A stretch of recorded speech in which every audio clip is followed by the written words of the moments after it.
Hello, AP Chem students, and welcome to topic 8.4, acid-base reactions and buffers. The learning objective for today is 8.4.a, explain the relationship among the concentrations of major species in a mixture of weak and strong acids and bases. So let's get into it. If my computer will respond. There we go. Combining a strong acid with a strong base. So we're going to look at the 4 different possible combinations you can have here. We're going to start with strong acids and strong base. So when strong acids and a strong base are mixed, they react based on the net ionic equation shown here. So you only have the hydrogen ion reacting with the hydroxide ion to form water. Because the full dissociation of both the strong acid and the strong base means that because you have a full dissociation of both, that means the concentration of H plus and OH minus can be directly calculated from the initial concentrations. So the pH of the final solution is determined by the concentration of the excess reagent.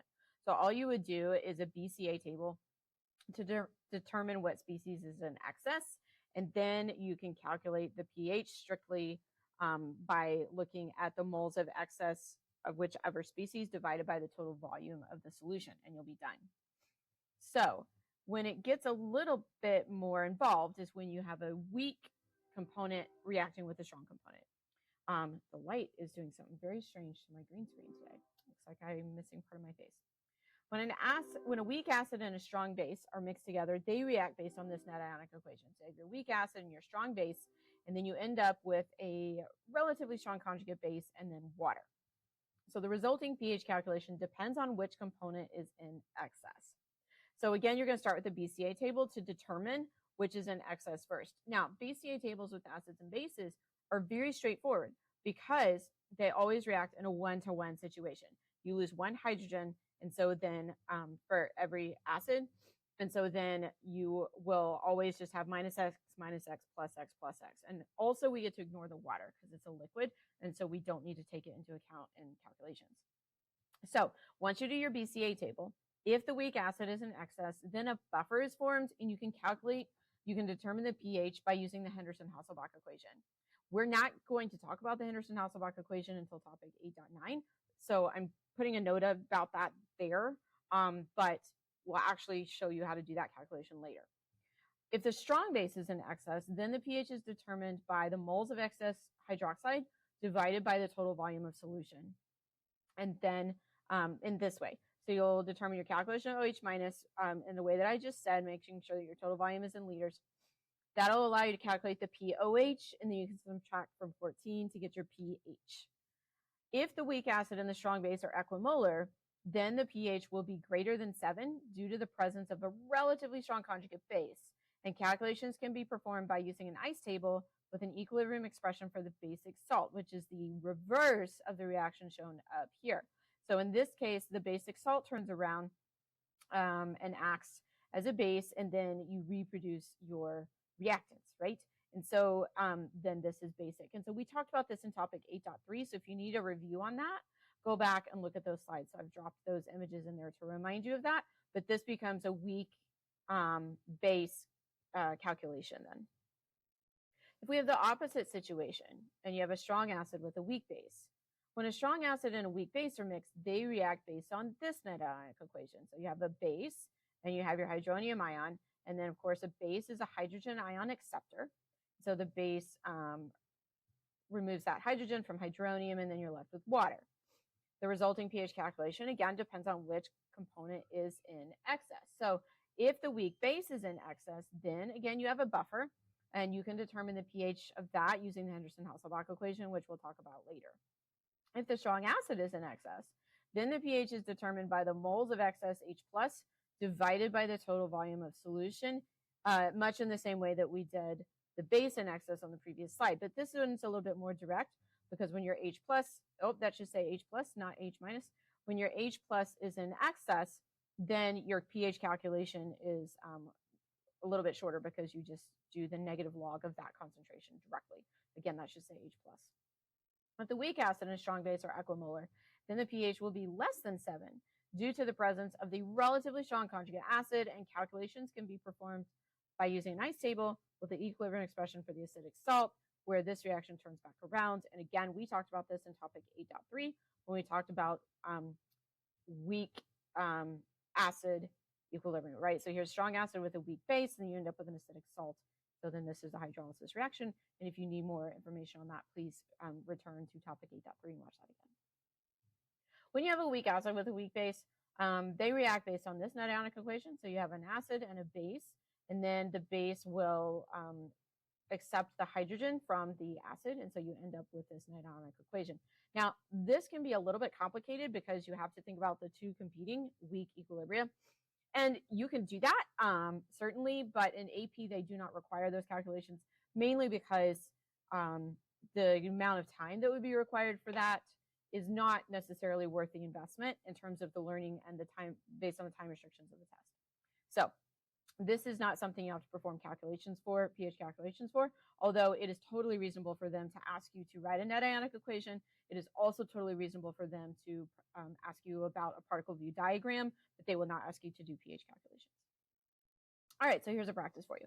A student performs a reaction in which 10 milliliters of 0.25 molar HC2H3O2 is combined with 35 milliliters of 0.10 molar NaOH. What is the pH of the resulting solution? If you want to try this on your own first, go ahead and pause the video now because I'm about to go through the answer.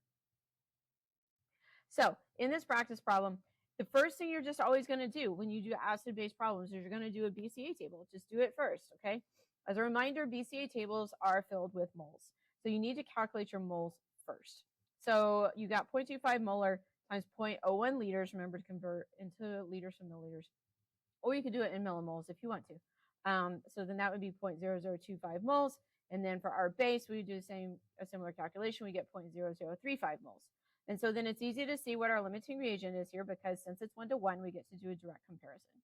So your limiting reagent here is your acid.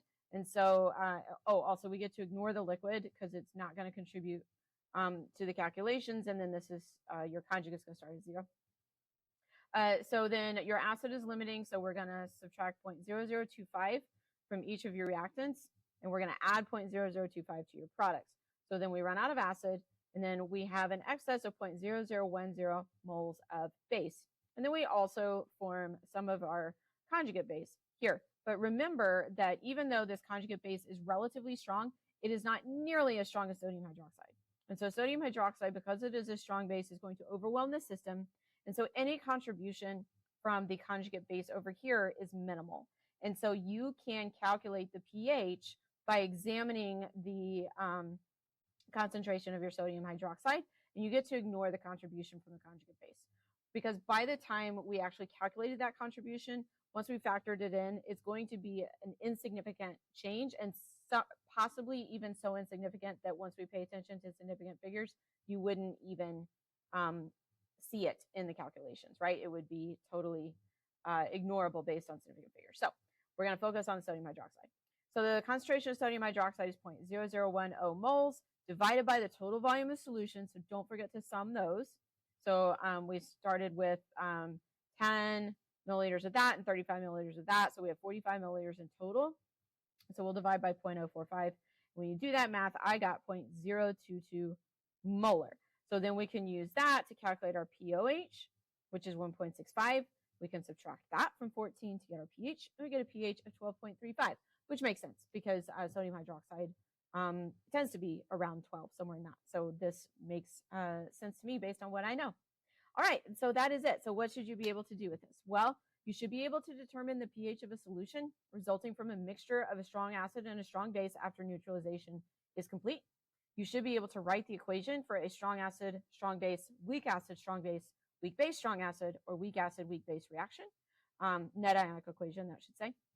And then you should be able to use BCA and Rice tables in conjunction to determine the pH of a solution after neutralization of a weak acid and strong base, or strong acid and weak base.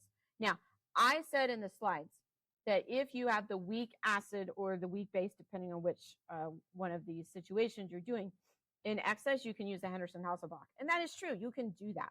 The other way you can do that is you can do the equilibrium calculations that you already know and love. So if you would be more comfortable, you can certainly do BCA, figure out, if you got the weak species in excess, then you would just do a regular Ka calculation with an ice table.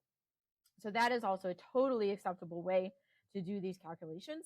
But the Henderson-Hasselbalch is a little bit faster, and some students like it a little bit better.